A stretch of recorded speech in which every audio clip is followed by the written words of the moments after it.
உளுத்தம்பருப்பு சட்னி. உளுத்தம்பருப்பு, தேங்காய், காஞ்ச மிளகாய், நமக்கு பாருங்கள் கருவேப்பிலை நிறையா போட்டுக்கலாம். இதில் வெங்காயம், தக்காளி இதை வச்சு எப்படி ஒரு உளுத்தம்பருப்பு சட்னி செய்ய போகிறோம் பார்க்கலாம். ஆனால் இந்த சட்னியை 2 days வச்சுக்கலாம், சூப்பராக இருக்கும். அது எங்கள் மாமியார் தான் செய்ய போகிறாங்க, எப்படி செய்யலான்னு பார்க்கலாம்.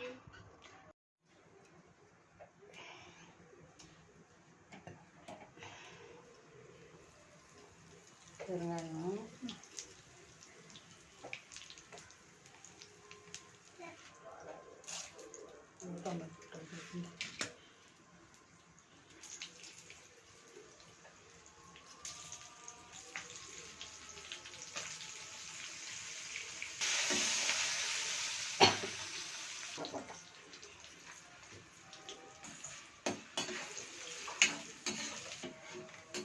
இது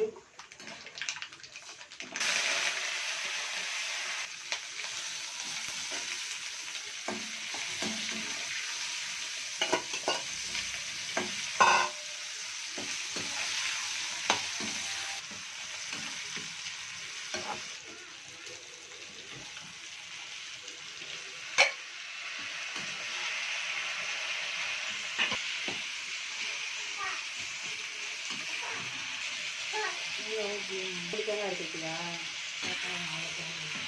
ஒரு சிக்கன்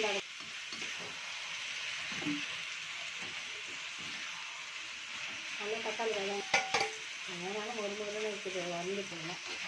நல்லா ஆறுனா தான் போட்டு அரைச்சி எடுத்துக்கணும். வச்சுன்னா ரொம்ப பிசு பிசு தான் இருக்கும். எனக்கு கொஞ்சம் குறைன்னு ஆச்சுன்னா நல்லா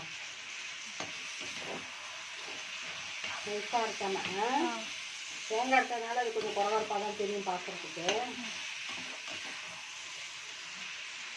இது இன்னும் இருக்குது வெங்காயம் தக்காளி போடாமல் வெறும் கடுகு உளுத்தம்பருப்பு தேங்காய் மட்டும் போட்டு வெறும் தேங்காய் வச்சு கடுகு உளுத்தம்பருப்பு மட்டும் வச்சு மிளகா இருக்கிறோம்ல கருவேப்பிலை தேங்காய் மட்டும் போட்டு வதக்கி அரைக்கலாம்.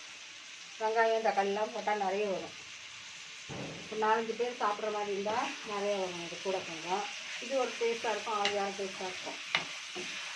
வெங்காயம் தக்காளி போடாமல் கருவேப்பிலை தேங்காய் கடுகு உளுத்தம்பருப்பு இந்த காஞ்ச மிளகாய் தாளிச்சிட்டு அதோட கொஞ்சம் தேங்காய் அதையும் போட்டு வதக்கி தேங்காய் வதக்கணும்னு அவசியம் இல்லை. அது வந்து கெட்டு போகாமல் இருக்கணும்னா கொஞ்சம் வதக்கி எடுத்து வச்சுக்கிட்டா கொஞ்சம் கெட்டு போகாது. வதக்கிட்டு அரைச்சி அதுவும் நல்லாயிருக்கும். அதான் ஆச்சுன்னா உளுத்தம்பருப்பு தேவை கடலைப்பருப்பு கொஞ்சம் போட்டுப்போம். 1 ஸ்பூன் கடலைப்பருப்பும் 1 ஸ்பூன் உளுத்தம்பருப்பும். இந்த சட்னி நம்ம ஆஃப் பண்ணிக்கலாம். அரைச்சிட்டு மட்டும் போட்டுக்கலாம்.